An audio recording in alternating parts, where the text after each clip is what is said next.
पारतंत्र्याच्या काळात BSc आणि त्यानंतर BE सिव्हिल पदवी संपादन करणारा एक नेता नगर जिल्ह्यात होऊन गेला. ज्या काळात शिक्षण हे फक्त स्व उद्धारासाठी घ्यायचं अशी धारणा होती, त्या काळात या नेत्यानं आपल्या शिक्षणाचा उपयोग समाजसेवेसाठी केला.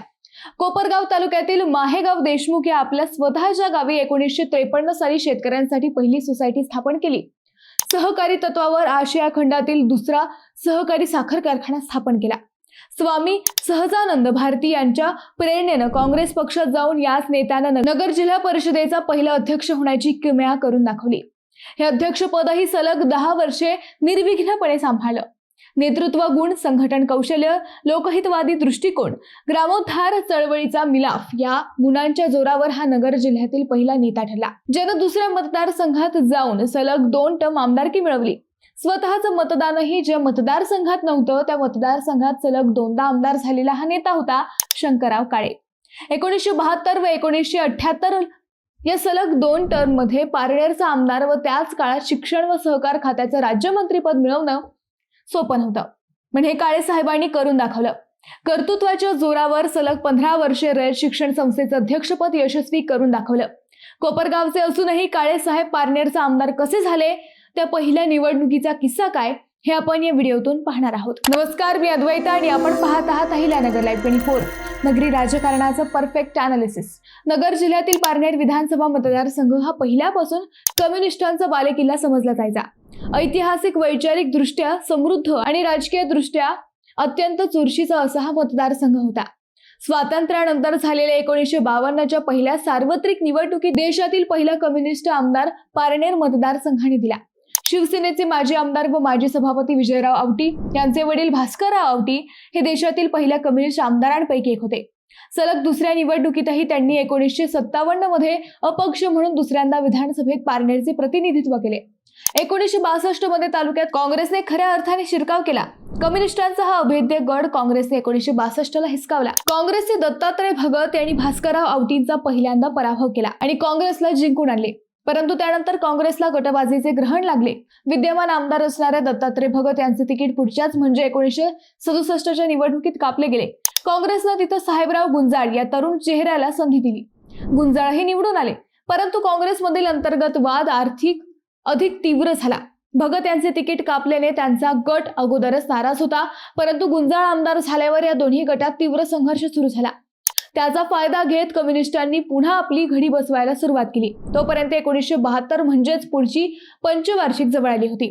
पारनेर काँग्रेसमधला वाद कमी होत नव्हता.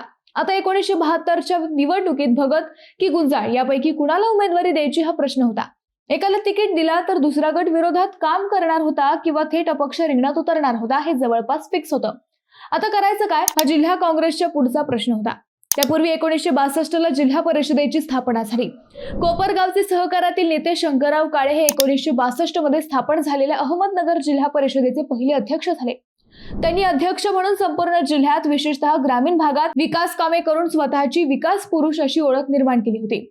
सलग 10 वर्षे ते झेडपीचे अध्यक्ष होते. त्यामुळे पक्षाला त्यांच्या रूपाने एक अतिशय वजनदार आणि लोकाभिमुख चेहरा मिळाला होता.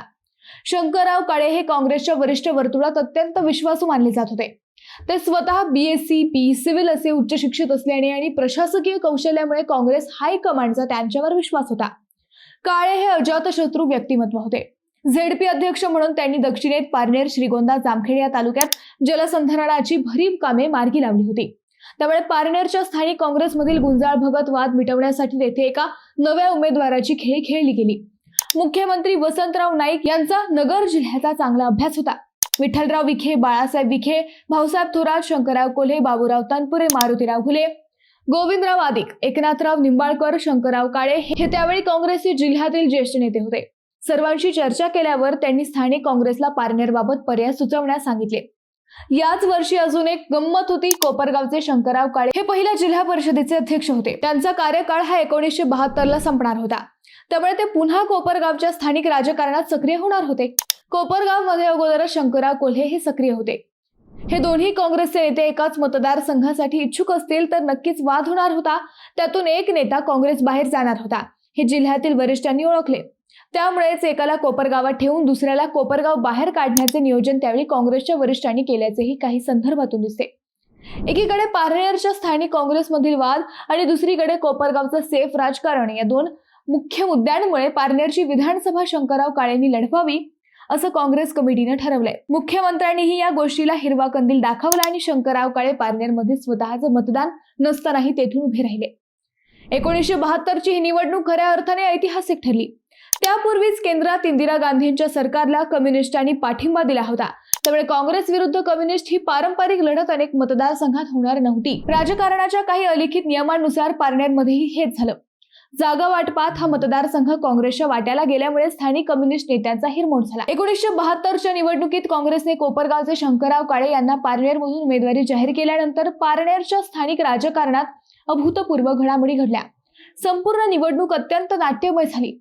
काँग्रेसने स्थानिक नेत्यांना डावलल्यामुळे माजी आमदार दत्तात्रय भगत आणि त्यांचे समर्थक संतप्त झाले.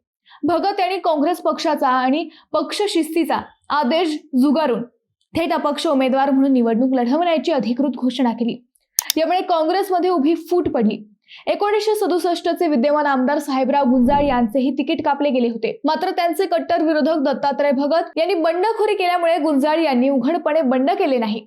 गुंजाळ समर्थकांनी वेट अँड वॉचची भूमिका घेतली. त्यापैकी अनेकांनी थेट काळेंचा प्रचार केला. कम्युनिस्टांनीही एकला चलोरेची भूमिका घेतली. काहींनी स्थानिक अस्मितेच्या मुद्द्यावर भगत यांना तर काहींनी जिल्हा परिषदेच्या माध्यमातून केलेल्या कामांमुळे शंकरराव काळे यांना मतदान केले. हा राजकीय संघर्ष इतका तीव्र होता की मतमोजणीच्या दिवशी शेवटच्या फेरीपर्यंत कोण जिंकणार हे सांगणं कठीण होतं. दोन्ही बाजूंकडून जोरदार प्रचार झाला होता. जिल्हा काँग्रेसमधील काही दिग्गज नेत्यांनी अपक्ष उमेदवार असलेल्या भगत यांनाही मदत केल्याच्या चर्चा रंगल्या. 72च्या दुष्काळात रेशनवरील गुळ व साखरेच्या चोरीचं प्रकरणही चर्चेत आणलं गेलं होतं. आपला बाहेरचा हा वादही रंगवला गेला. अखेर काँग्रेसच्या तगड्या निवडणूक यंत्रणेमुळे शंकरराव काळे यांना 25,900 मते मिळाली, तर अपक्ष दत्तात्रय भगत यांनी तब्बल 24,560 मते खेचून आणली. अवघ्या 1,340 मतांच्या निसट्ट्या फरकाने काळे यांनी ही निवडणूक जिंकली. पारनेरच्या इतिहासातील सर्वात चुरशीची अशी ही निवडणूक ठरली. या निवडणुकीनंतर पारनेरच्या राजकारणात काळे गट अनेक वर्षे सक्रिय राहिला. पुढची टर्मही काळेंनी जिंकली. त्यानंतर राज्यमंत्री पदही मिळवलं. त्याच दरम्यान जिल्हा काँग्रेस अध्यक्ष पदही भूषवलं. शंकरराव काळे आमदार झाले तो 1972चा काळ महाराष्ट्रातील ऐतिहासिक आणि भीषण दुष्काळाचा होता. त्यांनी तालुक्यात तातडीने दुष्काळ निवारण केंद्रे सुरू केली. गरीब आणि शेतमजुरांच्या हाताला काम देण्यासाठी मोठ्या प्रमाणावर रोजगार हमी योजनेची कामे सुरू केली. पारनेर हा कायम दुष्काळी आणि पठारी भाग असल्याने त्यांनी तालुक्यात अनेक ठिकाणी पाझर तलाव, नाला बंडिंग आणि छोटे कोल्हापुरी पद्धतीचे बंधारे मंजूर करून घेतले.